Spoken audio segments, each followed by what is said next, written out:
Welcome to kitchen spark.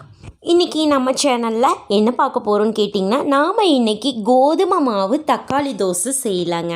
நாம் செய்கிற இந்த கோதுமை மாவு தக்காளி தோசைக்கு பார்த்திங்கன்னா சைடிஷ்ஷே அவசியம் இல்லைங்க. சட்னி அரைக்க தேவையில்லை, சட்டுன்னு ரெடி பண்ணக்கூடிய ஒரு ரெசிபி தான் இது. ஸோ எப்படி இந்த கோதுமை மாவு தக்காளி தோசை செய்யலான்னு பார்க்கலாம்.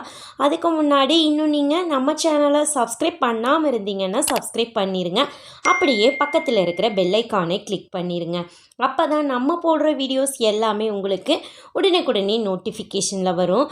வாங்க எப்படி இந்த கோதுமை மாவு தக்காளி தோசை செய்யலான்னு பார்க்கலாம். ஃபஸ்ட்டு ஒரு மிக்சிங் பவுல் எடுத்துகிட்டு ஒரு கப் அளவுக்கு நாம் இன்றைக்கி தோசை செய்கிறதுக்கு மாவு எடுத்துக்க போகிறோம். கோதுமை மாவு ஒரு கப் கோதுமை மாவுக்கு ஒரு 2 டேபிள் ஸ்பூன் அளவுக்கு அரிசி மாவு எடுத்துக்கலாங்க. அரிசி மாவு எடுத்துட்டிங்கன்னா தோசை கொஞ்சம் நல்லா கிறிஸ்பியாக கிடைக்கும். ஸோ அதனால தான் எடுத்துருக்கோம். நெக்ஸ்ட்டு பார்த்திங்கன்னா தக்காளி பார்த்திங்கன்னா ஒரு 3 தக்காளி பெரிய தக்காளியாக நல்லா மிக்ஸி ஜாரில் போட்டு அடித்து பேஸ்ட்டாக எடுத்து வச்சுருக்கிறேன். அதையும் இதில் மிக்ஸ் பண்ணிக்கலாம். மிக்ஸ் பண்ணிவிட்டு இந்த 3ஐயும் நல்லா கலந்து விட்ருங்க. நல்லா கலக்கட்டும். நல்லா கலந்ததுக்கப்புறம் நம்ம இதில் தண்ணி ஆட் பண்ணிக்கலாம். இந்த தோசைக்கு தண்ணி ஆட்ட தான் இருக்கணும் உங்களுக்கு. ஸோ 2 கப் அளவுக்கு பார்த்திங்கன்னா நாம் தண்ணி எடுத்துக்கலாம். பாருங்கள் 2 கப் எடுத்துக்கலாம். மறுபடியும் திரும்பி தேவைப்பட்டால் நீங்கள் ஆட் பண்ணிக்கலாம். இப்போ இதை நல்லா மிக்ஸ் பண்ணி விட்ருங்க. நல்லா மிக்ஸ் ஆகட்டும். மாவில் எந்த கட்டி எதுவுமே இல்லாமல் மிக்ஸ் ஆகணும்.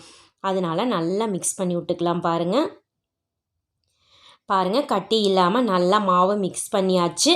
இப்போ இதில் நாம் ஆனியன் எல்லாம் கொஞ்சம் ஆட் பண்ண போகிறோம். பாருங்கள் ஒரு பெரிய வெங்காயம் நான் பொடியாக கட் பண்ணி வச்சுருக்கிறேன். அது இதில் நம்ம ஆட் பண்ணிக்கலாம்.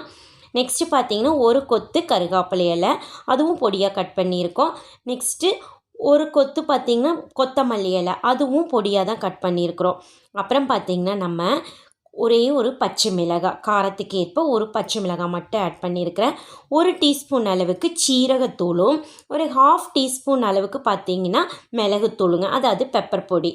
அப்புறம் தேவையான அளவு உப்பும் நம்ம ஆட் பண்ணிக்கலாம். ஆட் பண்ணிவிட்டு நல்லா மிக்ஸ் பண்ணுங்கள். வெங்காயம் அதெல்லாம் உங்களுக்கு நல்லா மாவில் கலங்கட்டும்.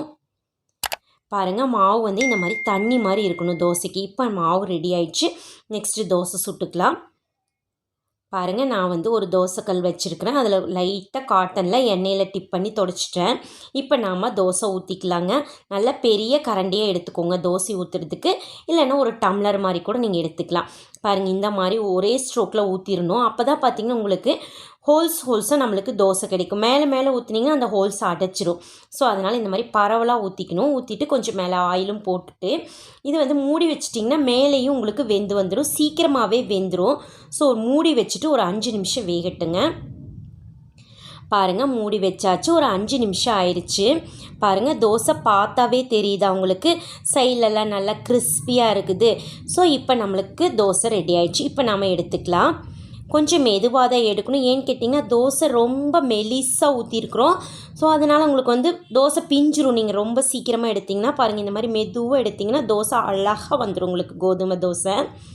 பாருங்கள் சூப்பராக ரெடி ஆயிடுச்சுங்க. அதே மாதிரி தான் நான் இன்னொரு தோசையும் ஊற்றிக்கிறேன். பாருங்கள் இந்த மாதிரி நல்லா பரவலாக ஊற்றிட்டிங்கன்னா தான் இதனோட தோசையோட டேஸ்ட்டே உங்களுக்கு நல்லாயிருக்கும். பாருங்கள் இந்த மாதிரி ஊற்றியாச்சு. மேலே அந்த ஹோல்ஸுக்கெல்லாம் கொஞ்சம் ஆயிலும் போட்டு விட்டுக்கலாம். போட்டு விட்டுட்டு மூடி வச்சுருங்க. ஒரு 5 நிமிஷம் மட்டும் நம்மளுக்கு நல்லா வெந்து வரட்டும். பாருங்கள் மூடி வச்சுட்டு ஒரு 5 நிமிஷம். பாருங்கள் நல்லா ஓரங்கள்லாம் நல்லா செவந்து நம்மளுக்கு ரெடி ஆயிடுச்சுங்க. அவ்வளோதாங்க. இதே மாதிரி நம்ம இருக்கிற மாவெல்லாம் சுட்டு எடுத்துக்கலாம். தோசை பார்த்தாவே சாப்பிடணும் போல் இருக்குது பாருங்க. கோதுமை மாவில் ரொம்ப சீக்கிரமாக ரெடி பண்ணியாச்சு. சாப்பிட்றதுக்கும் பார்த்திங்கன்னா அவ்வளோ டேஸ்ட்டாக இருக்குங்க. இதுக்கு சட்னியே அவசியம் இல்லை. எங்கள் வீட்டில் குழந்தைங்க இந்த மாதிரி சுட்டு கொடுத்துட்டா சட்னியே தேவைப்படாது, அப்படியே சாப்பிட்டுப்பாங்க. ரொம்ப டேஸ்ட்டாக இருக்கும். நீங்களே இந்த மாதிரி கோதுமை மாவு 1 கப் இருந்துச்சுன்னா போதுங்க, 2 பேர் சாப்பிட்ற அளவுக்கு நம்ம ரெடி பண்ணிடலாம். ஸோ நீங்களும் கோதுமை மாவு இருந்தால் இந்த மாதிரி ட்ரை பண்ணி பாருங்கள். ட்ரை பண்ணி பார்த்துட்டு எப்படி இருக்குதுன்னு மறக்காமல் கமெண்ட் பாக்ஸில் கமெண்ட் பண்ணுங்கள். உங்களுக்கு இந்த வீடியோ பிடிச்சிருந்ததுன்னா உங்கள் ஃப்ரெண்ட்ஸுக்கெல்லாம் ஷேர் பண்ணுங்கள், லைக் பண்ணுங்கள். மறக்காமல் கிச்சன் ஸ்பார்க் சேனலுக்கு சப்ஸ்கிரைப் பண்ணுங்கள். மீண்டும் சந்திக்கலாங்க நாளைக்கு இன்னொரு புது ரெசிபியோட. அது வரைக்கும் நன்றி.